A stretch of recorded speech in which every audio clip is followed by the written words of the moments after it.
Bonjour à tous. Aujourd'hui, je vous propose un voyage dans l'imaginaire à travers un conte.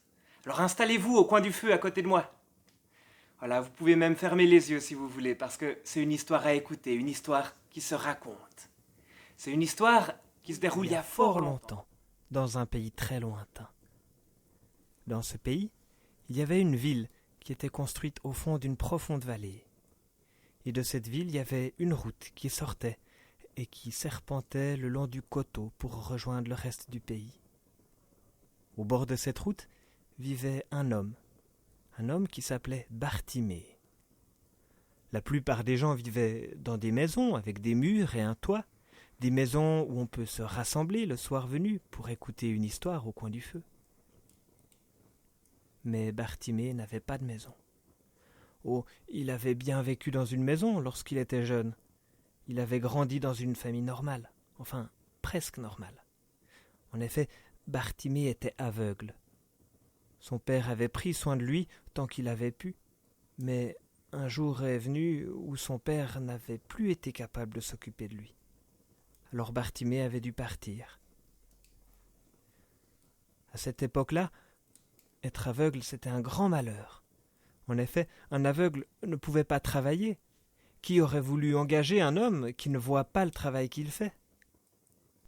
Bartimée avait bien essayé de chercher des choses qu'il pourrait faire pour gagner un peu d'argent. Il avait été de porte en porte frappé. Mais à chaque fois, les gens lui répondaient la même chose. Ils lui disaient « Bartimée, tu es aveugle. Que pourrais-tu faire d'utile ?»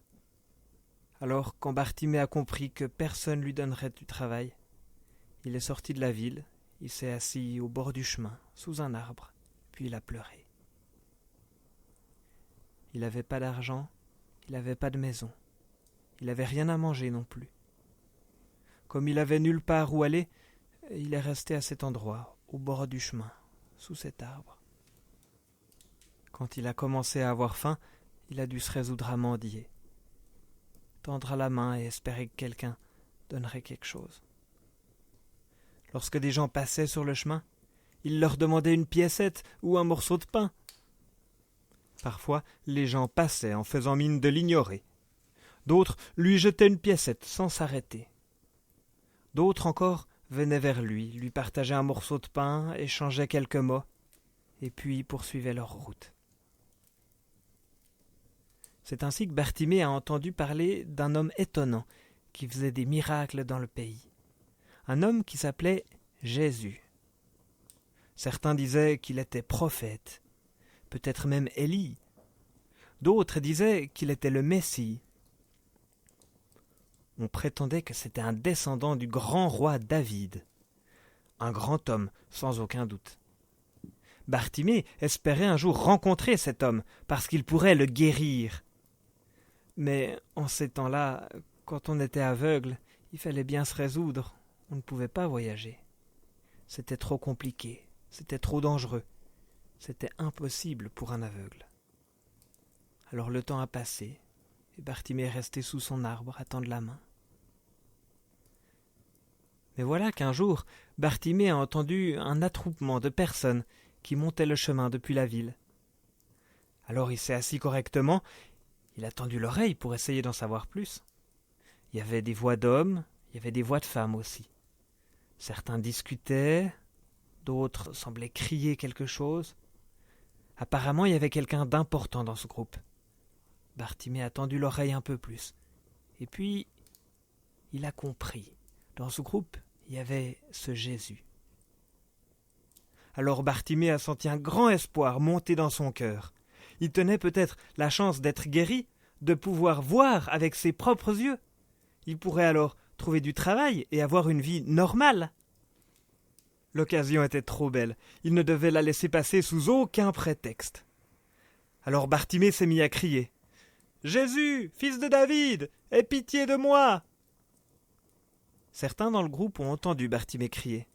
Ça les a dérangés. Bartimée a entendu des pas qui venaient vers lui. Mais ce n'était pas Jésus. Puis à la place d'une piécette ou d'un bout de pain, il a juste entendu un homme, avec une voix nasillarde, lui dire de se taire pour ne pas déranger Jésus. Mais Bartimée, il ne les a pas écoutés. Il s'est accroché à son espoir, et il a crié encore plus fort Jésus, fils de David, aie pitié de moi. Alors il a entendu que le groupe a arrêté de marcher.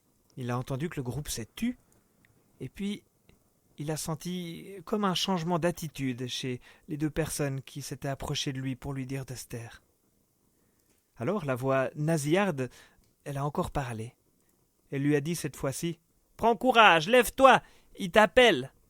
Ces mots ont directement atteint le cœur de Bartimée. Il s'est levé d'un bond, il a jeté son manteau pour pouvoir courir plus vite, et puis il a couru en direction du groupe. Il voyait pas où il posait ses pieds, mais ça n'était pas important. Il savait que sa vie allait changer.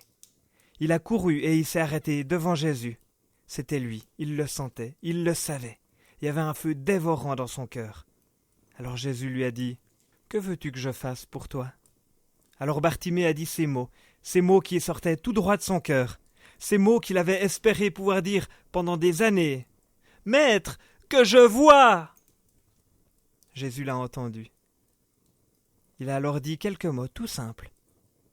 Il lui a juste dit « Vas-y, ta foi t'a sauvé. » À ces mots, les yeux de Bartimée se sont ouverts. Il a vu cet homme en face de lui, Jésus. Et dans son cœur aussi, il y a des yeux qui se sont ouverts. Bartimée a vu cet homme, le Messie, le fils de David, le Maître. En un clin d'œil, tout est devenu clair pour Bartimée. Il n'y avait plus qu'un seul chemin qui importe pour lui. C'était le chemin de Jésus. Alors il n'est pas retourné vers son arbre au bord du chemin. Il n'a même pas été récupérer son manteau. Il s'est mis en route pour suivre Jésus, qui lui a ouvert les yeux sur son visage et dans son cœur. Et depuis ce jour-là, les gens se sont raconté l'histoire de Bartimée pour se souvenir que rencontrer Jésus sur le bord du chemin, ça change une vie.